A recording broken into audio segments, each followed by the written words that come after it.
ये बताइएगा, अमन मार्च आपका आया, यहाँ तक पहुँचा, क्या वाकया पेश है यहाँ पे नीलम पुल पे? जो दूसरी जानिब से लोग हैं वो ये कह रहे हैं कि आपके लोग आए और उनकी जानिब से फायरिंग की गई, 4 लोग जख्मी हुए हैं।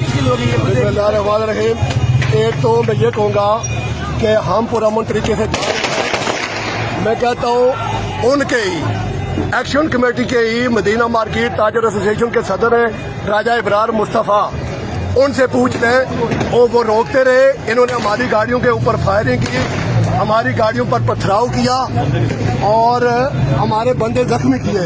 इन्होंने हमारे ऊपर लड़ाई मसलत करने की कोशिश की गई और अब इंशाअल्लाह इसका मजा भी इनको आएगा और ये राजनाथ सिंह के एजेंडे को प्रमोट करना चाहते हैं। अभी राजनाथ सिंह ने गुज़िश्ता दिनों में कहा है कि आज़ाद कश्मीर, पाकिस्तानी कश्मीर में हमें कुछ करने की ज़रूरत नहीं, वहाँ पर हमारे सहूलतकार काफ़ी हैं। वो कल खुद कहेंगे कि हाँ मैं भी हिंदुस्तान हूँ। ये राजनाथ सिंह की भूल है, ना राजनाथ सिंह को, ना हिंदुस्तान को, ना उनके एजेंडे को आज़ाद कश्मीर की धरती पे प्रमोट होने देंगे। पाकिस्तान के खिलाफ उठने वाली आवाज़ को इंशाअल्लाह काट देंगे, उठने वाले हाथ को काट देंगे, उठने वाली टांग को तोड़ देंगे।